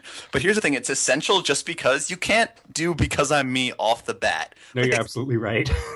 It's such an Avalanches thing to do, to be like, oh, they have a 19-second thing as first like track on their comeback album, so it's like, what the fuck is this? But it is literally just like a transition into this, I don't even know how to describe it, just like such a joyous celebration of a song that is Because I'm Me. Like when the horns come in, and then when the first verse comes in, and then when the second verse comes in, just like waves of just like joy washing over my body, and I'm just like, they fucking did it. They fucking did it. They fucking made an album that is so good. Like, they fucking did it every single time. I love Because I'm Me so much, and I heard that song itself had leaked a while back, and I downloaded it because I'm an Avalanches shill and I needed to hear it. And I was telling you guys, I've had it for like a month, and I was telling you guys, I was like, when you guys hear Because I'm Me, you're gonna lose your minds because it's so good. And I think like it's absolutely one of the standout tracks on the album. Oh, 100% agree. It's a top 3 track on the album for me, and everything you just said is on point. Like, even though it's shitting the fact that like The Leaves Were Falling is a 19-second track, like the sound in that track is absolutely essential. And I think really like the purpose of The Leaves Were Falling is just like, if like the Drink Have a Good Time Now section of Since I Left You was its own track, yeah. It's the same thing. But like it could have been integrated into Because I'm Me. Like it could have, but I'm glad they did it. Whatever. Yeah, agree. And Because I'm Me is just, oh man, like that is an opener that just gets me smiling instantly, because it gives me, and I'm going to use this expression a lot, even though it's vague, like that feeling. Like it's that Avalanches feeling, and you hear it and you're like, fucking, they're back and they're doing it. And I've been waiting so long to just hear this much like pure joy juxtaposed with melancholy, juxtaposed like effervescence, just condensed into a song, and only the way the Avalanches can do. And it like, as I've said on the subreddit in some comments, like I think it's maybe one of the most Avalanches songs they've ever made. Like regardless of its quality, it is Because I'm Me is such a perfect title, because it is so them, and nobody else could have made that song or just made an opener that makes me like immediately break into joy uncontrollably like that. I think with the changes they implemented on this album, they're obviously opening up to like a new audience for some people who maybe didn't like the ambience of Since I Left You, who are not as big as electronic music. Like I know Will likes this album more than Since I Left You and never connected with him, but so they're kind of opening up to a new audience with Wildflower and all of the guest features. But the thing is that what Because I'm Me demonstrates so well is that like for fans of the Avalanches who have been waiting and counting and hoping for this album, it's just such like a statement of just confirmation that's like your love for this band and their music was not like wasted, and they were crafting this thing like for you. This album is like so joyous. It's definitely like the feel good album of the summer, and that it's just like inescapable joy the entire time. And it's got that like under the surface sadness we can get into in a couple of the other songs that like Since I Left You also had. But just like this album is so upfront, like positive, colorful, collagey. I forget what review brought this up, but it was a really interesting point that I really, really liked, how it has a throwback to like the 60s, 70s sound, and uses artists who were directly inspired by that from like the 90s and early 2000s. So they were making music inspired by that sound, and kind of brought them on and asked them to help collaborate on this project that's a throwback to that really sunny, summery, like Beach Boys, Beatles-y vibe sound. And I mean, it just stands out through on every track. It's got this nostalgic, like warm feeling to it. It's inescapable on this album. This is one of the best like tone albums I've ever heard. And the initial point I made like way back when I was talking about Because I'm Me is that the first couple listens, the big songs were obviously standing out to me, but I was worried. I was like, is this an album? Am I going to like this as an album? Or do I just like the big features? And it did take a couple listens Yeah. Christ, your mic just fucked up, AJ. It was like normal and then quiet and then clipping. Are we good now? I can do about it. It keeps AJ, doing that. you're getting a little too excited about this album, I think. I think your mic's like, bro, calm down.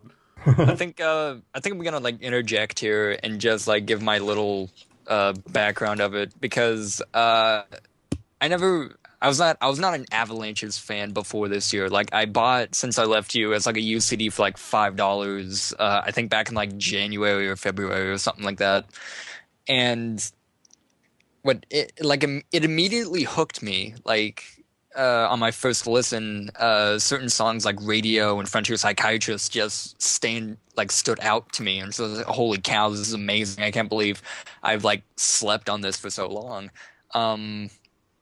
And so to compare it now to Wildflower, which, you know, I'm excited. I was like excited to hear, but I wasn't anticipating for the whole time. I think Wildflower is just good. I'm not saying it's definitely not on the level of Since I Left You, in my opinion. But it's still it's very good. Like technically, and the production is just out of this world. Like I don't have Apple Music, so like I had to actually go out again and buy it on CD, a physical musical album. And so I just brought it home and put it in my system again, and it just immediately opened up and just filled my room with just this lush, vibrant, just colorful sound. And it just like radiated energy pretty much. That is such like a perfect description of what the Avalanches do, and I feel that completely. Also having like the 5 years of falling in love with Since I Left You and just waiting for this album, like man, it is like a junkie waiting for a hit. And like I remember when the demo with David Berman, Cowboy Overflow of the Heart, leaked, like I heard that and I cried because you could just hear a whisper of that feeling Since I Left You gave you in droves, and like just like, oh, I want another hour of that. I don't care like what it contains. I just want something to give me that feeling. And like AJ said, because I'm me, it's like the biggest smack in the face of that feeling I could possibly imagine. It is such a victory lap of like, we're back and we're fucking doing it. Yeah, I think the best way I can compare it to Since I Left You is that Since I Left You is like a late night like DJ set in this club by the beach. And then Wildflower is just sort of this late afternoon, early evening festival gig in the summer where like the sun's going down and everyone's, you know, just kind of hot and dehydrated and whatnot. The thing I came to in my mind on this album is that it's like thematically and narratively weird that it's the prequel, it's the precursor sort of basically. To Since I Left You. It's the day to Since, like this is the album. This is the day. So the thing about Since I Left You was so interesting is the story it was telling was like an after sort of. It was like an after a party trying to get back to this feeling. And Wildflower feels like sort of everything that happened before Since I Left You. Super interesting and super weird that they did that. And like maybe it's just a really weird like nutty Avalanches conspiracy theory I'm making for myself. But it feels sort of like the precursor to everything about Since I Left You. And I feel like I haven't actually paired the albums together yet and listened to them like one after the other, but I feel like Wildflower would just work better before Since I Left You. There's some interesting like conceptual things going on with this album. Like at the end of If I Was a Folk Star, they have that little sample of just like Chaz singing it on a like Chaz singing it with the acoustic guitar, and the woman says like, oh, he's really great. Like it seems like what the Avalanches are doing almost with this album is like in these little snippets you get like the world as everyone else sees it, and then the songs are like the world as the Avalanches see it. Everything is just like rainbow and flowy and interconnected and huge. And so, yeah, with that thing they do on Since I Was a Folk Star, it feels like the song is how Chaz hears it in his head, and then it pulls you back and is like, oh, here's the reality of what's happening. And so it speaks to sort of just this like magical undercurrent to everything, which I think is just what the Avalanches tap into so beautifully with their music. Yeah, so the transitions on this album, because that was the big thing about Since I Left You, is it feels like one big song. This album, less like that, but the transitions are much quicker and punchier, but like the transitions feel sort of like moments on this album. Like there are some clear starts and stops that Since I Left You didn't really have.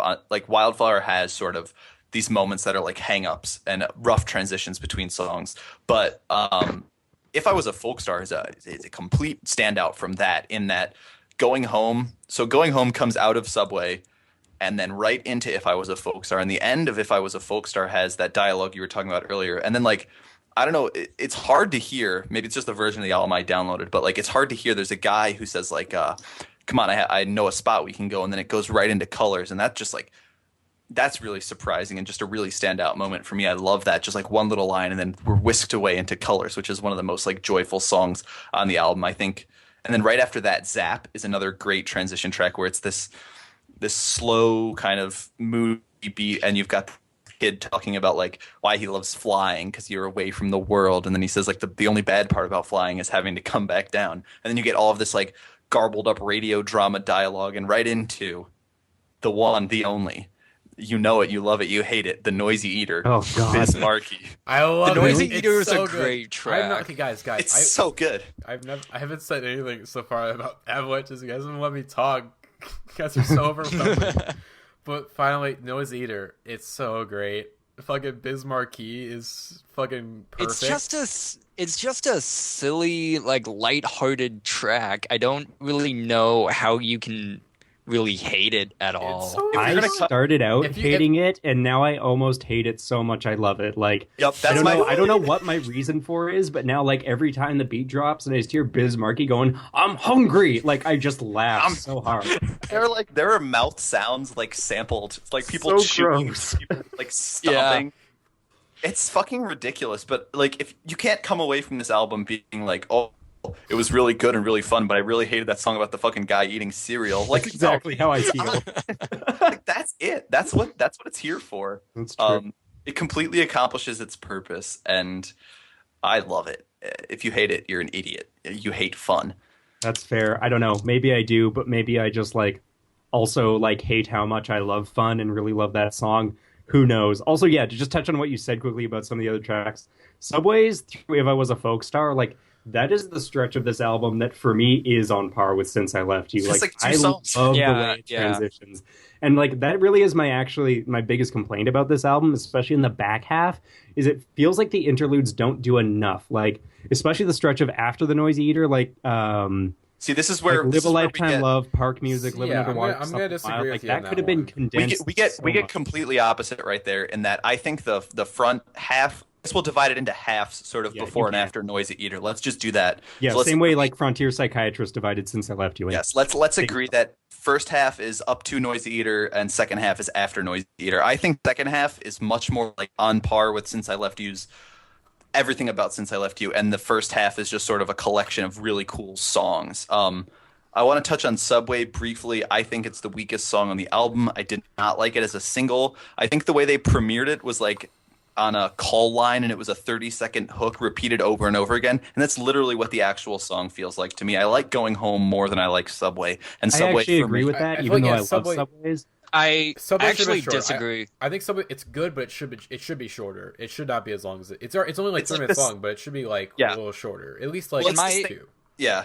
Yeah, I think in my opinion though that I remember when like Frankie Sinatra dropped and everybody's like, "Oh, this is awful," you know, they're gonna tank. Wildflower is gonna be awful. I think if they had put out Subways as the first single, it like none of that would have really actually happened. See, but this is the thing. I like that they put Frankie Sinatra out first because it told Agreed. people like right up front, like we're doing something different. If they put out Subway, people's expectations would have been Since I Left Two, Since I Left Two. Like they're doing it again. They're doing this ambient hip hop flowing continuous masterpiece, which this album is not. And so like Frankie Sinatra was the wake up call that was like expect something weird, off the wall, colorful, and different because you're getting cartoon music from hell, pretty much.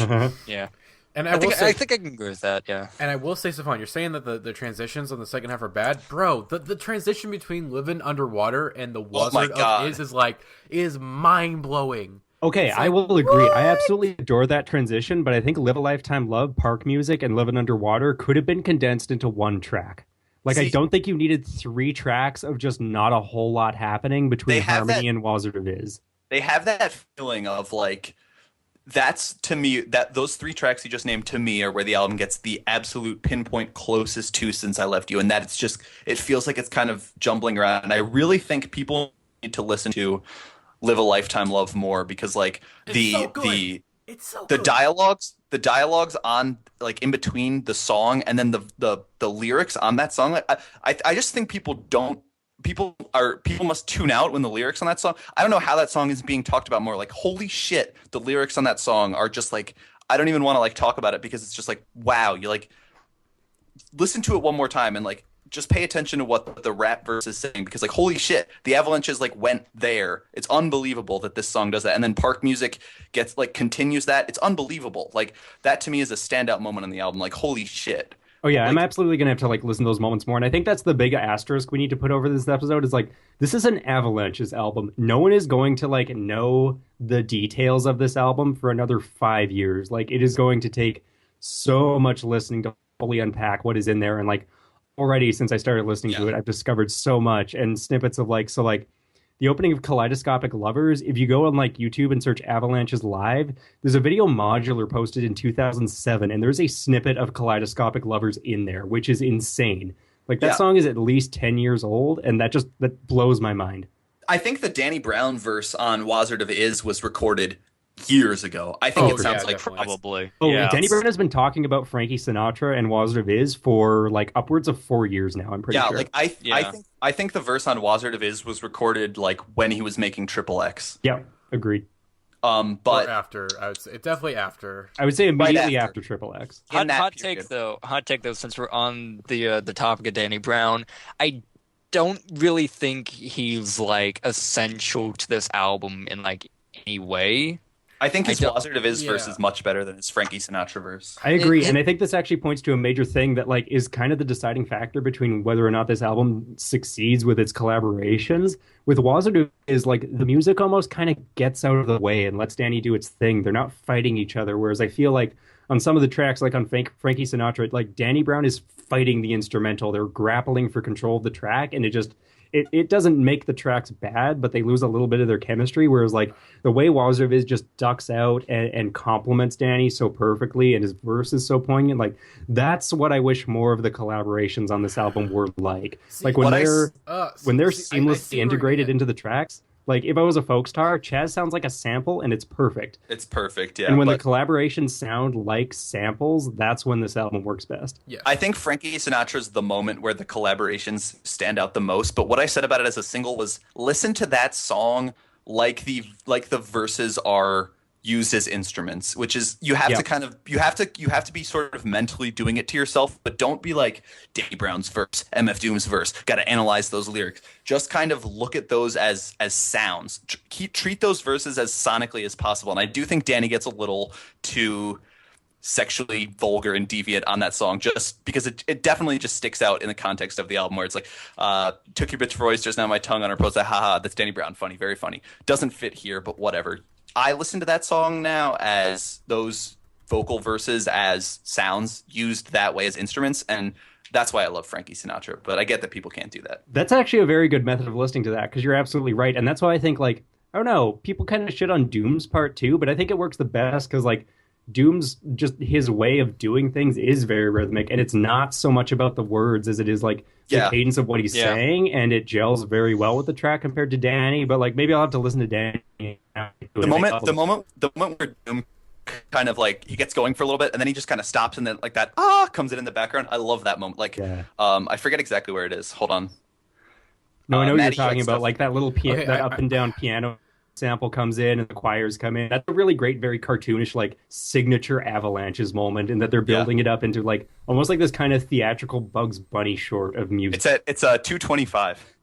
Okay, I will say that it's one of the most disappointing things about the album is that y'all know how much I love Danny Brown. Okay, we all love Danny Brown, but he's definitely one of the weakest features on here. Not because he's bad, but that he doesn't fit. And Stefan, you're getting to a point where you're saying, you know, where the features sound best whenever, you know, they sound like samples. And yes, I agree with that, but I also want to add that the features also sound best when they sound like they're like actually over an like the problem that Frankie Sinatra has, and I still really like Frankie Sinatra, don't get me wrong, but it doesn't sound like it sounds like Doom and Danny Brown rapping over Avalanche's production and not an Avalanche's song, you know? Yeah, that is like 100% what I've said since the day Frankie Sinatra dropped. It feels like a rap song with an Avalanches beat as opposed to like an Avalanches song. I'll agree with that. I think Frankie Sinatra and the Noisy Eater do stand out as the most quote unquote quote unquote problematic songs on this album for people who are looking for that holistic Avalanches experience, and it's just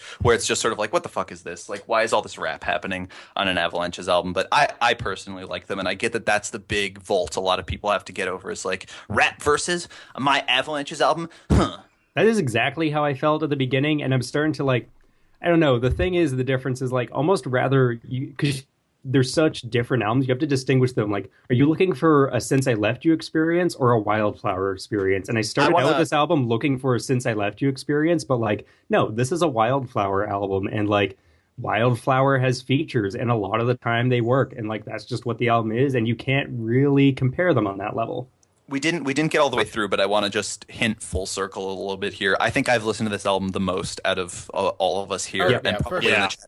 Definitely. I've listened to this album like almost nonstop since it dropped. And every time I've found more things to appreciate. And I think we were talking about how, you know, there's going to be so much to unpack with going through their live performances and their other music. Like, we don't know the full story on this Avalanches album. But as far as everything that's present in the album, you know, sonically, the sounds, the dialogues, not where they came from, but how they work contextually in this album, like just sort of from a listening standpoint, I feel like I can confidently say I've experienced everything that like is in this album. The stories around it, I won't even begin to understand for years. But I think as far as the sounds that are present on the album go, I've sort of found everything that the Avalanches have put there. And it took a lot of listens for me to get around like the whole this is a new experience album. But when it clicked for me and I realized, and it did take a while. I mean, the album came out last Thursday night, and it took like to the beginning of this week really for me to see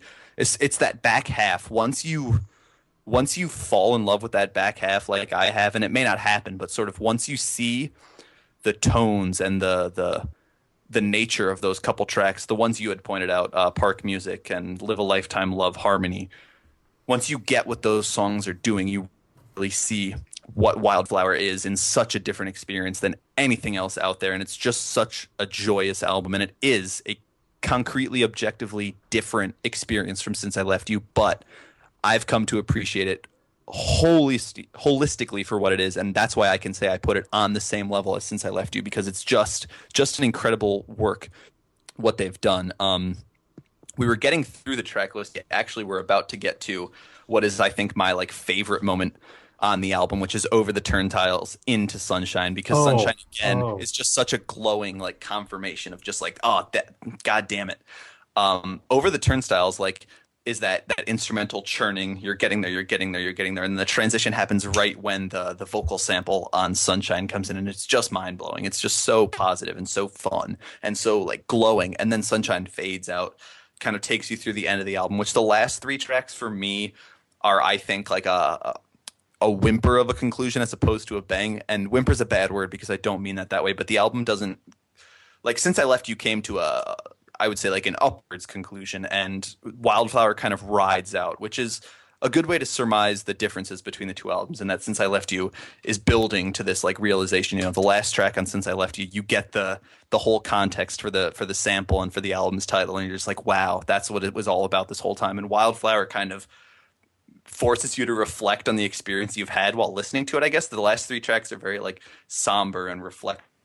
So it feels like a little manufactured, you saying? Or I think the difference is that like where Since I Left You had an uptick, like Since I Left You, the entire, like, I will say objectively one of the most cohesive albums of all time, and one of its biggest strengths is that and this is why I feel negatively about the interludes on the back half of Wildflower. Every second on Since I Left You is building to the next. Like, it is so intentionally going somewhere, and you feel that, and where it's going ultimately is Live at Domino's. Like, that is unequivocally the like climax of the album, and the point where the entire album just like, you know, bursts like a firework and just sprinkles down into the ending of Extra Kings, and you finally get it. And like, I think maybe, yeah, you're right, that is a moment that the back half of Wildflower is missing, is that like it needs that Live at Domino's moment of like, here we are, here's everything, like this is what it was the whole time.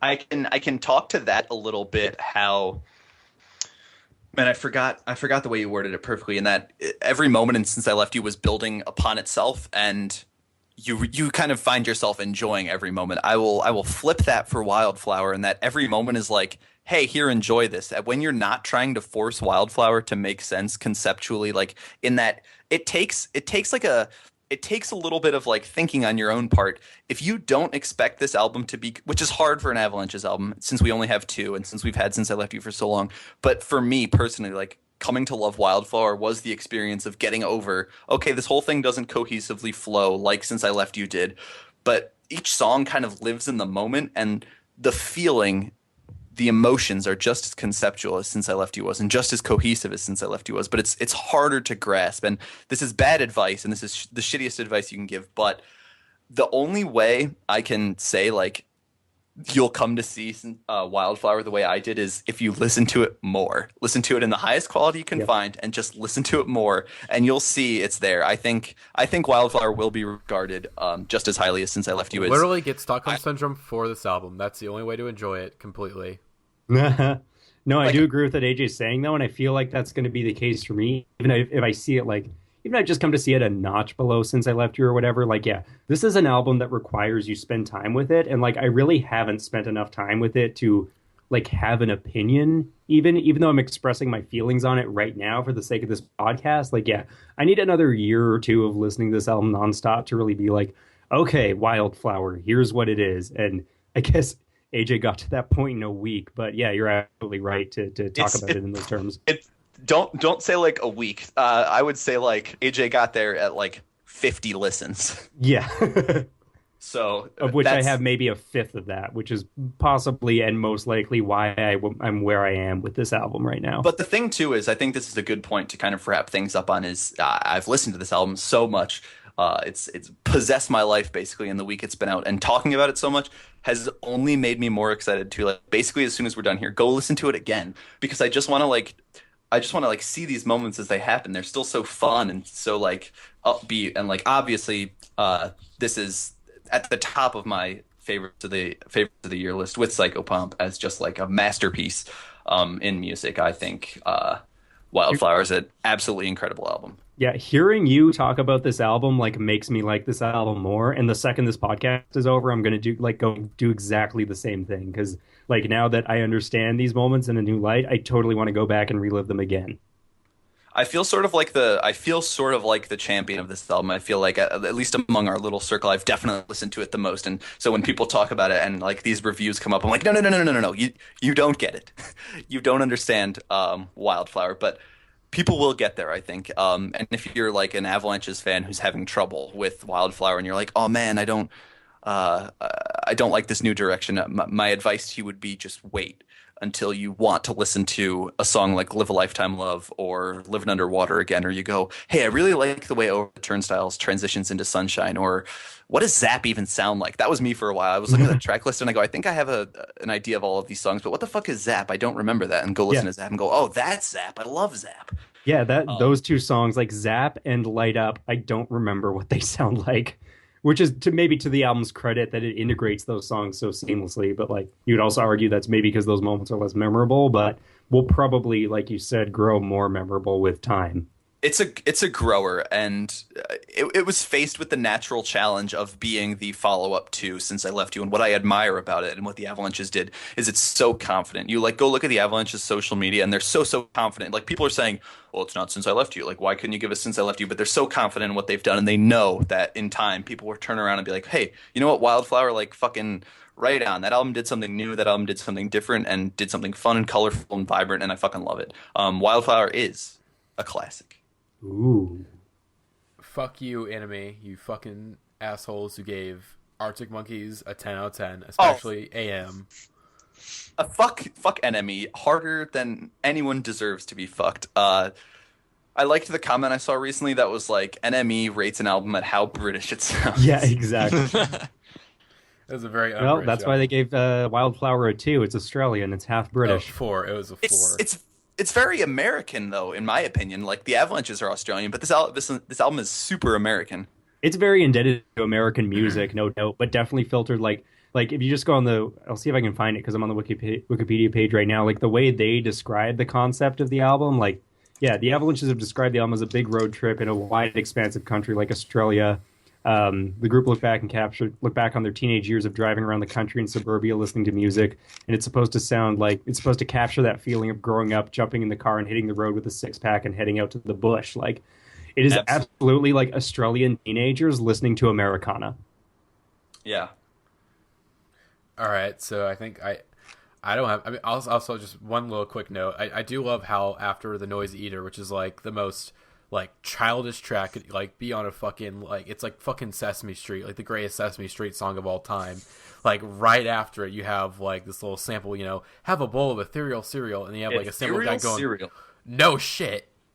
It's like it's just so perfect. Well, it's ethereal cereal has like 10 milligrams of whatever. No shit. Actually, that brings up like I wanted to point out that I think it's Lifetime Love where they're like he starts rapping at the beginning of the song. He's like when I was a child and something, and then like it cuts off and this sample comes in and she goes like, all you kids are all the same these days. All you want to do is like play and don't take any responsibility. And you get this like big chorus in the back end that just goes true.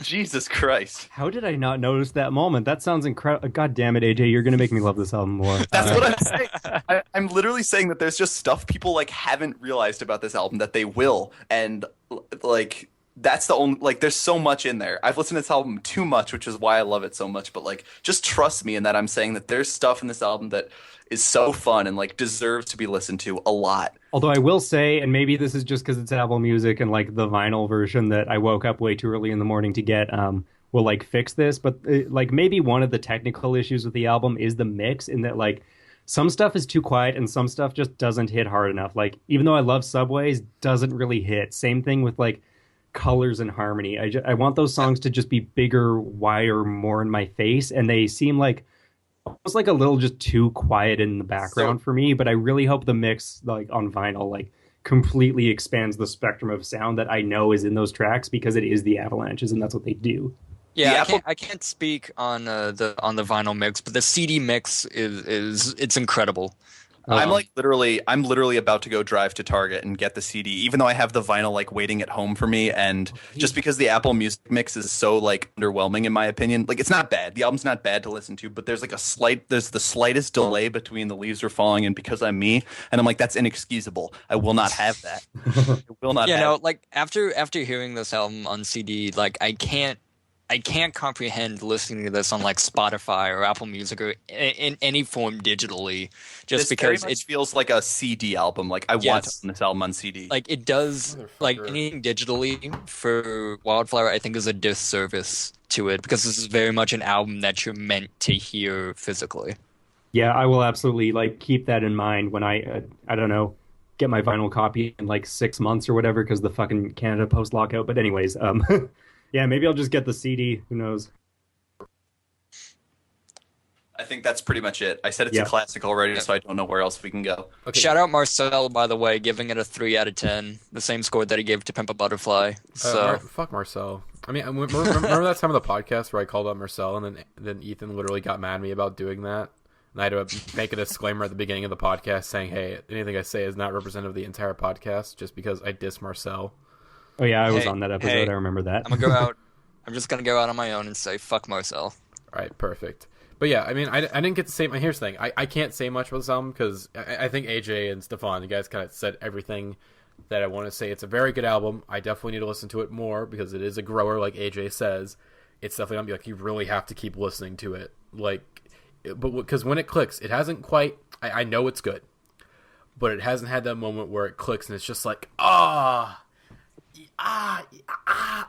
yes. It hasn't had that. I haven't had that moment just yet. With some tracks, I've had that moment. You know, like by the way, Stefan, fuck you, Live a Lifetime Love. That's a fucking great track. I think I already said that. Don't give him too much shit. He's gonna. That's like, in my opinion, like the holy shit. Like that song blows my mind every time I listen to it. So don't give Stefan. Like he just hasn't realized yet. But all right. I'll get there. I promise. I'll chill. I pity him. He's gonna go listen to it like right now and be like, oh shit. Like listen to it. Put your best headphones on, put the volume up as high as it can go, and just listen to Live a Lifetime Love, and you'll be like, fuck. I'm going to do exactly that the second we're done recording. Okay, let's wrap it up. Head ratings. Does this album even deserve head ratings? Is it even... doesn't. Mine is my head is joyously and graciously blasted off from my body and is orbiting in a cloud of like fucking weed smoke and like leftover festival confetti and just like color by this big fat flag, and a little colorful butterfly dusts in front of my eyes, and I cry tears of happiness. Yeah, I will say, like, it's so hard to give an opinion on this album because it's so dense and filled with stuff and, like, is going to take so much time to sink in. But, like, what I will say in the meantime is, like, my final opinion on this record is, like, I could not be happier with this album. Like, I am so happy and satisfied by it, and I know it's going to be in my rotation for a long, long time, and, like, will probably grow on me then. So even if I'm a little underwhelmed initially, like, I'm very glad this album exists, and that's like really all I can say about it. Yeah, I mean it's really good. I mean, Dylan, I mean, like I said earlier, you know, it's like I wasn't anticipating this album for years and years and years, so I didn't feel, you know, the just the wash of release like AJ and Stefan felt, which was like, yes, I finally have this. But no, for the most part, I really enjoy the album. Like I said, I don't like it as much as Since I Left You, just because they're different sonically, and I like more the electronic ambience of Since I Left You. But you know, if I would have to like give a rating right now to it, I'd say it's at least an 8 out of 10. Agreed. For me. And I will say that I do have to respect greatly that, you know, even after 16 years, the Avalanches are like, we're going to make a different album. This is not going to be Since I Left You 2. This is going to be a completely, well, not completely different, because it still sounds very much like Avalanches, but it's different. It's like, okay, this is not Since I Left You 2. Like, this is a different, like, experience. If you wanted Since I Left You 2, if you wanted Since I Left You 2, just go listen to Since I Left You again.